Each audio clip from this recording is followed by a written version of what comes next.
Hi, this is Martin Drummond with Progressive News. It's Wednesday, August 21st, 2019.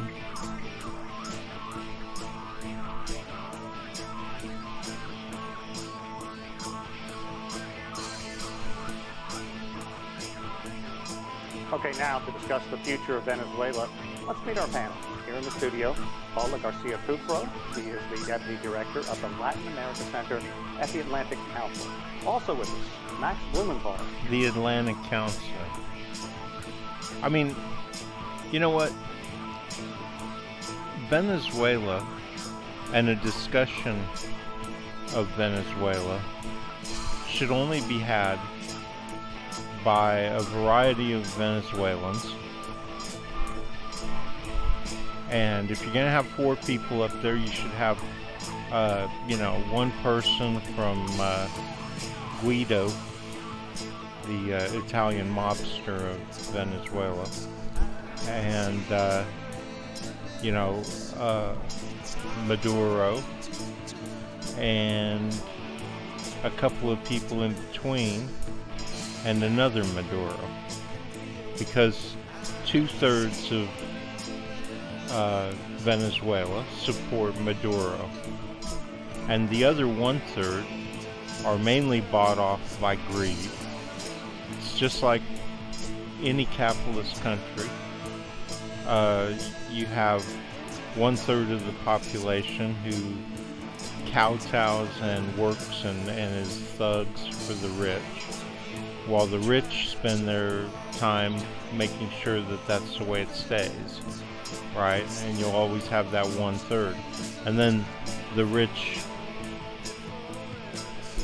propagandize the other 2/3 to try and draw off enough people to win elections.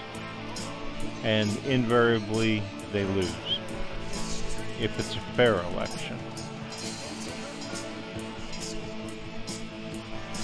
As long as they're not allowed to, I mean, if they weren't allowed to propagandize, i.e. lie, as in lie, then they wouldn't ever win. But they lie and they cheat and they steal votes, and that's how they win. He is a journalist and an author. And from Caracas, Eduardo Bander, a retired professor. And every time in this, when you hear the the right wing talk about getting back to democracy, they're talking about getting back. I think Max adequately points it out, and that they're talking about getting back to a fake democracy, not a real democracy. They're talking about getting back to that fake democracy where the capitalists always win, and they always get to stay in charge, and they always get to running things, even though most of the country's against them. And how can that be democracy? How can it be a democracy when 90% of the people say they would vote against them, but every time there's an election, they win? That's what gives rise to this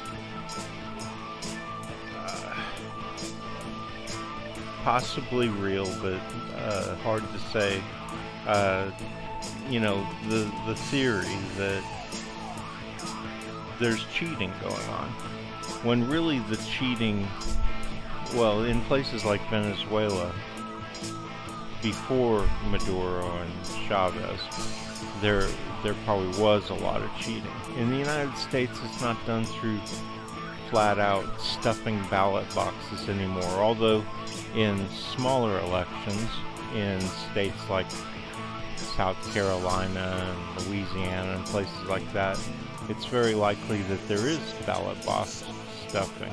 And in the Democratic primaries, we know there was ballot box stuffing. The whiteout where they whited out and changed people's votes. So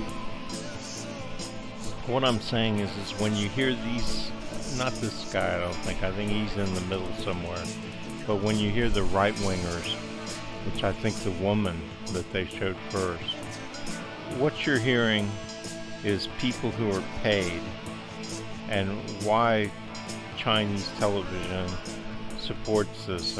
I think it'll become more and more obvious that China's thinking ahead like they always do, that their government is thinking ahead in terms of they're going to want to do the same thing to countries around the world as the United States has been doing. They've got that in mind. So, and yeah, it might all be in the context of spreading communism eventually, but at the moment, they're simply supporting the United States by having these kind of interviews. Professor of Sociology from Universidad Central de Venezuela.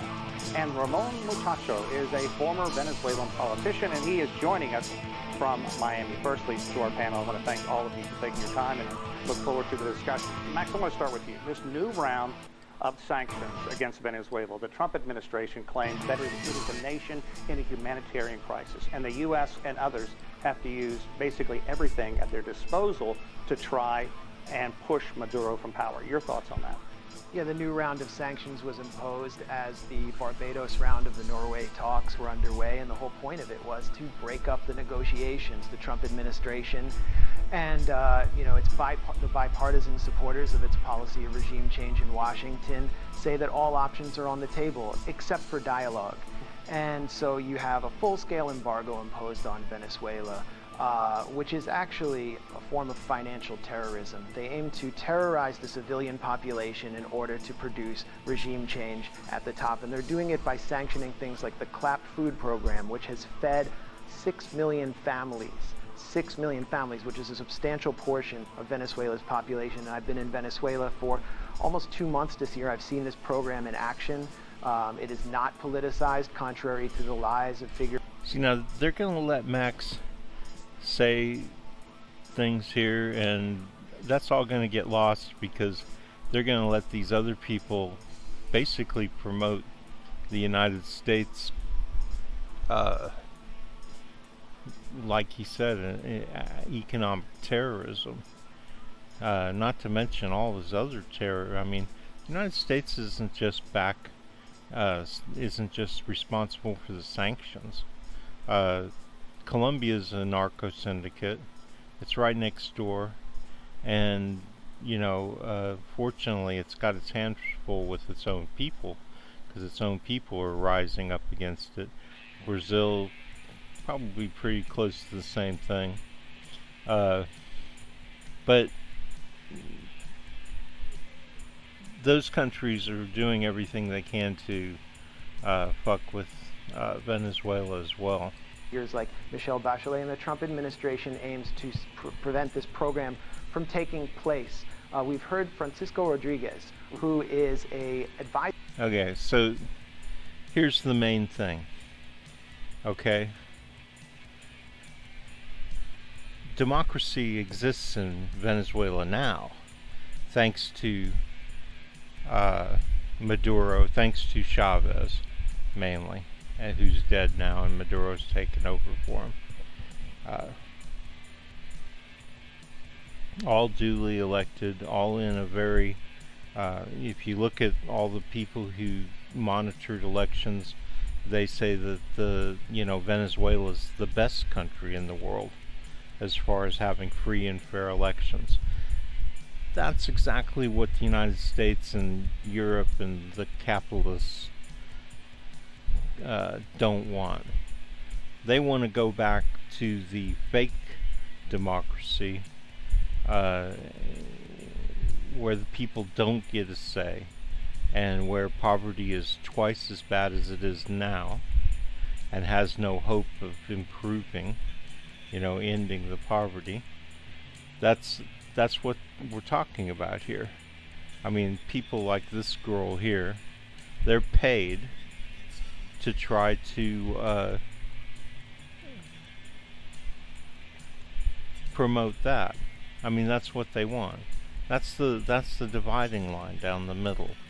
Is you've got greed and wealthy, rich people on one side, trying to, and believe me, she'll be well paid, well compensated over the years, especially if they win and they take Venezuela away from the Venezuelan people again, as it was before, like 2000 or something back then.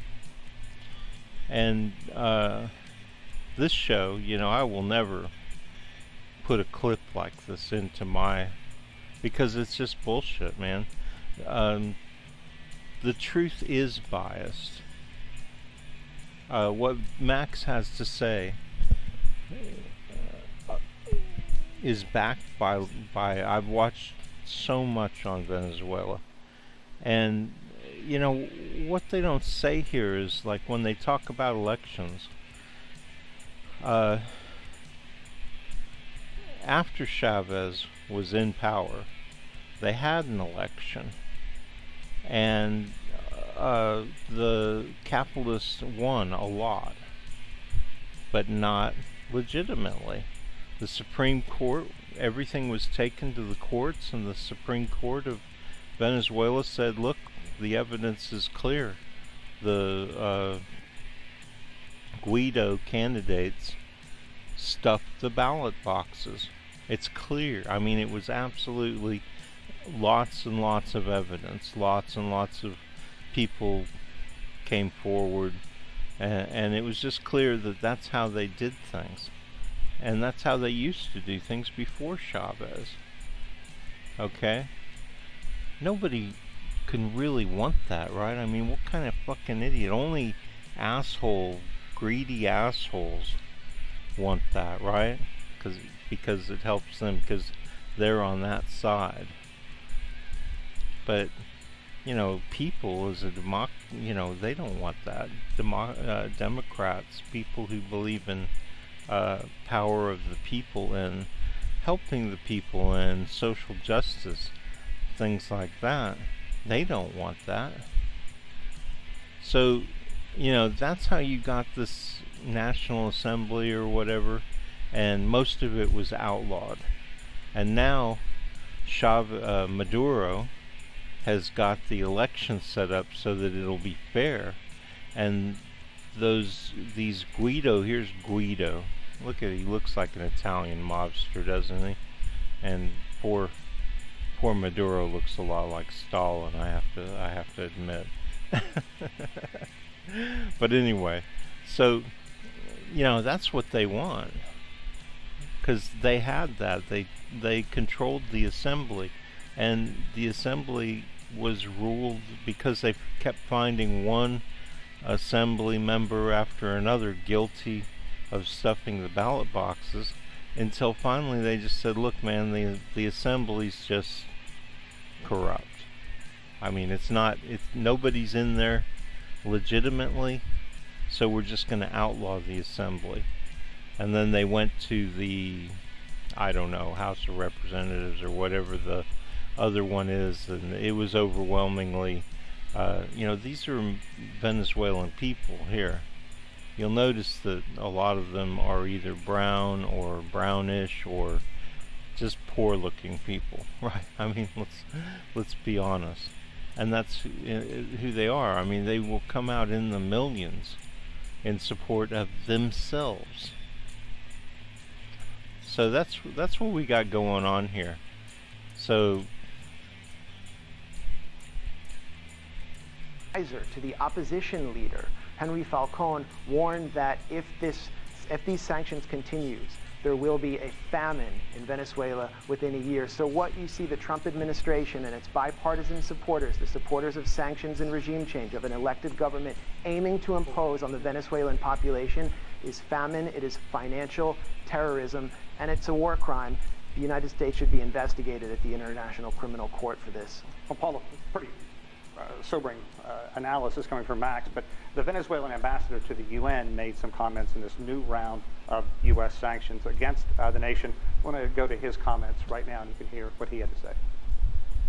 But this is an act of war, what the United States is declaring against Venezuela in front of everyone for no reason. Venezuela is not a threat to anyone, and the United States is fabricating this aggression just to take the oil. Paul, you think that's true? And what about the sanctions? Are they warranted? Is there some kind of coordinated measure needed to drive Maduro from power?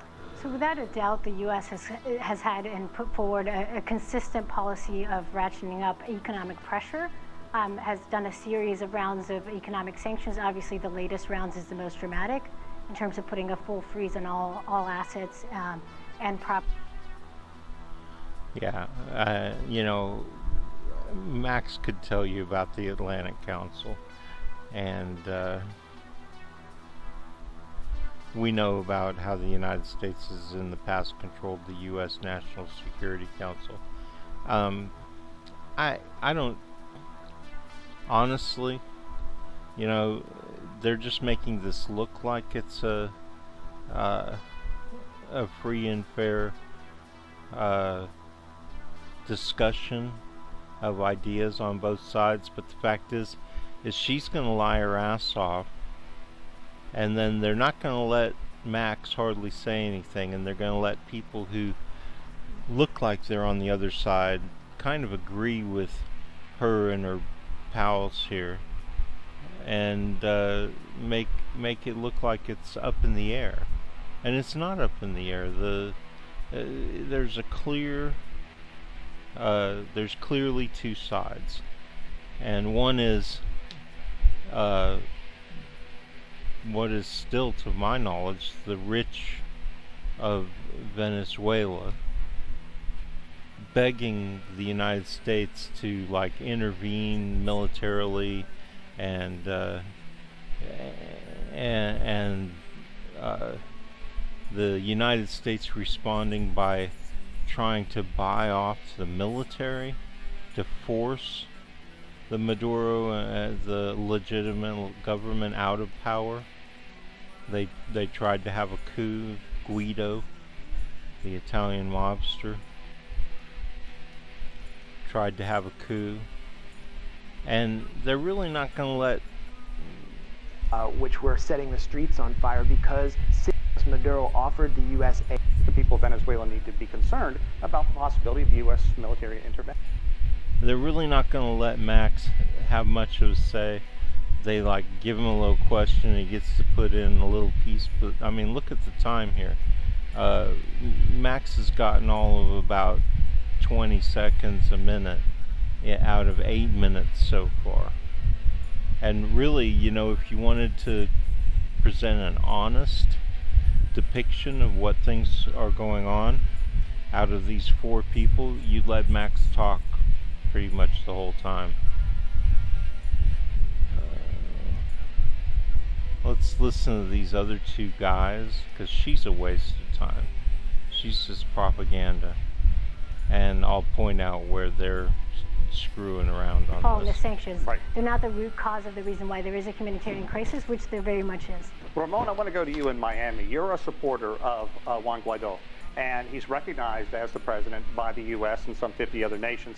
And although the sanctions, without question, are the goal of removing the regime, if you will, they're also arguably causing a great deal of hardship in the country where there's all. Oil companies are threatened in terms of sanctions by the United States if they deal with Venezuela. So Yeah, I'm not going to listen to some faggot Cuban from Florida, right-wing Nazi Venezuelan or whatever it is, backer of Guido. That's how I pronounce his name. You know, why let your ears be poisoned by lies? it's having a huge impact. Just this last week, we had the fact that one of the main state-owned companies, oil companies from China, of all countries, decided not to continue buying oil from Venezuela. We found that one of the main Turkish banks decided not to continue its relationships with the Venezuelan Central Bank. So these are sanctions across the board that are having a huge impact. These aren't the source of the crisis in Venezuela, but over the last 2 years, the crisis has dramatically increased, and it has a huge impact on the. Okay, so how do you say that these aren't the sources of the problems when, and then you turn around and say these are the sources of the problems? Dramatic effect, isn't that saying that they are the source of the problems? You know, and he's right on the second count. They are the dramatic effects. Venezuela was put on oil by the capitalists when, after the oil companies were nationalized and that money was turned to the people, to ending poverty, all of a sudden the United States tried to make sure they can't sell any oil. Same thing with Iran, right? Trying to make sure Iran can't sell any of its oil, after the whole country's set up to rely on that oil by the capitalists. So it was set up to fail, right? I agree with the Ayatollah Khomeini, the leader of Iran right now. He says, well, the United States and the capitalists are doing us a favor when they do their sanctions, because they force us to be, to find another way. And that's what countries will always do. I agree with him. You don't ever want to go, for the sake of your people, you don't ever want to end up with the American boot on your neck. And by American boot, I mean British and European, the oligarchy, the world oligarchy, kind of Star Chamber, Illuminati, whatever you want to call it. It's just capitalism. For the sake of your people. I mean, that's what austerity is all over the world. And all over the world, they've been forced to have austerity, and the people have come back and voted it out. In Greece, they voted it out. In Argentina, they're voting it out. Leaders are being thrown out of office, forced to resign all around the world because they backed austerity, and people suffered. People paid the price. They suffered. They suffered and no doubt quietly died, because we don't hear about them. But we know about it in the United States. We know about 40,000 people a year dying because they can't afford the health care that they need to be healthy and alive. And that's just an example. That's the tip of the iceberg. Especially for the world, it's just a tiny little pea on the top of an iceberg. It's nothing. All of their suffering is caused by, capitalism, through austerity, through whatever you want to call it, through not giving a shit about anybody but themselves.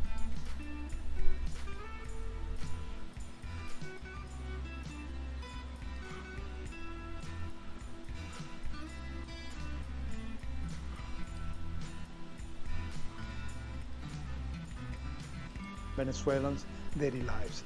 If we look back to history, sanctions are not likely to conduce to any government change. If you go back to the experience of the 10-year sanction period in Iraq, you find that 500,000 children were killed, died as a consequence of sanctions. I want to bring Max in as well. Max, we were talking earlier, I think that everybody agrees that sanctions. God, this asshole who's hosting this thing just breaks in. 500,000 children died because of sanctions on Iraq. 500,000 children. We talk about how many people die from bombs and war and gunfire and whatever, but a 500,000 people. I mean, that's a genocide. Children. So he's talking about the same thing I'm talking about, right? I mean, that's why Max refers to it as terrorism.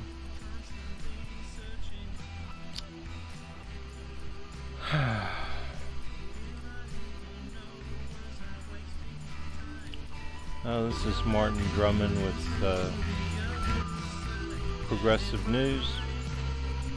Hope you have a nice day.